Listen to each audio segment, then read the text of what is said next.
Thanks a lot, everyone. I think apart from mine, there are two more sessions before we entertain Mr. 𝗕𝗲𝗃𝗀 𝗫𝗟, or he is going to entertain us. So let me start with something that's quite hot, apart from tariff and the whole H1B that's happening. That's pretty much everybody is talking about AI and ROI for AI.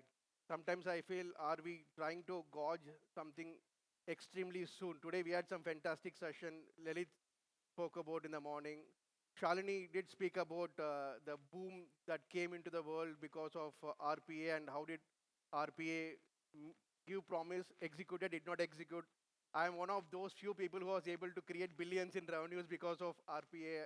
Was fortunate to see that Wave as a founding member of 𝗵𝗏𝗃, later on as the chairman of India and CEO of India and APAC. I've been observing the AI wave very closely. A lot of things are happening. Every day you have tens and thousands of AI companies being born. Enterprises adopt AI across the globe. Most of you are extremely learned. Nobody are here to teach you what is AI.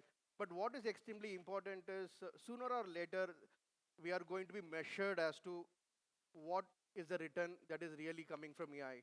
And the world is going to change from a mere PowerPoint presentation where you will be justifying what is AI. People want to use technology to measure the AI for ROI for technology, and that's a reality. So we all saw what Gartner was saying about, what MIT is saying about. I think also in Lalit's presentation, he spoke about not necessarily every organization in the world is embracing AI. Hardly 14 to 15% of the enterprises are actually going through AI transformation. But the reality is every organization in this world, whenever they are declaring the results, they are telling the street the amount of investments they are making in ROI. And we respect those investments, but how do you mathematically and how do you scientifically measure these investments and the returns without the need of a manual intervention? There are multiple traditional ways in which you measure the ROI, right? And most of us know AI is the core of whatever we do. We have kept a three-pillar strategy as to how do you speak and how do you measure what is going to be the ROI for AI. And we use people, process, technology, and technology can again be dissected to the classical technology. Then you have AI technology. The investments are still going to go in technology modernization, but there's a large amount of investments that also goes into AI modernization and AI investment. So that's the reason we are calling people, process, technology, and AI as four pillars. And these are the foundational pillars which we feel have to be utilized to measure the ROI. And we are extrapolating that in the form of adoption, consumption, and transformation. Let us look hypothetically. Any organization that is going to invest in AI, they have something known as compute, where you have infra plus GPUs plus etc. that you have to put millions of dollars. Then there is endpoint. When we say endpoint, we are referring to missions where the agentic AI or Gen AI is deployed, and you have human beings who are supposed to use this. Then there is a pipe or the communication channel connecting the both the compute and the endpoints, that is human beings, and you have to marry that to the outcome that is supposed to generate. Always we have been able to show that any project is having a successful outcome, but the traditional way of measuring the ROI is very different from how do you measure ROI. That's our core pillar of the platform. So let me just speak about adoption for a while and compute for a while. There is a very large retailer who is having more than 1,600 retail outlets across 9 different countries in UK. And they did a $25 to $30 million project AI, and they were celebrating the success. They deployed AI for over a 4 months period, and they said they are getting tremendous amount of results. So what the technology that we are presenting did to them was, we were measuring their GPUs where the AI has been deployed, the CPUs, extension of GPUs where the AI has been deployed, and the actual usage by the employee. So you might be having already hundreds of applications that you are supposed to use for your day-to-day job. At the same time, you will be also having copilots or ChatGPT equivalents or few in-house developed or vendor developed application you are supposed to use for AI, right? When we started measuring all these three, the resultant was the GPU had a zero spike for 4 months. the GPU had a zero spike for 4 months, which means technically not a single AI query was executed in your server, right?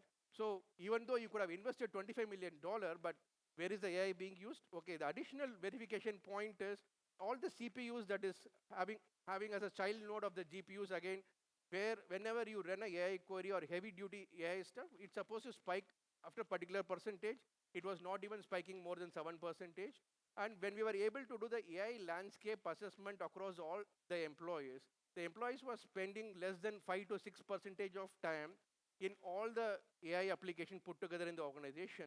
This could be somewhere correlated to the classical process mining and task mining, but it's more of the telemetry and the digital footprint that you have to measure scientifically, right? And let me only speak about adoptions, a larger slide, various agentic AI modules that are there. Continuous sensing, AI asset utilization is what I spoke about. When we say continuous sensing, one of the largest startups in the world mandated all the development teams to use Copilot plus few more AI-based solutions that they developed for their own usage. And when they did the assessment for more than a month or month and a half, the resultant was the entire set of team was not even using 8% of Copilot that they were supposed to use for their own improvement, and their vibe coding tool they were supposed to use, they never even touched upon.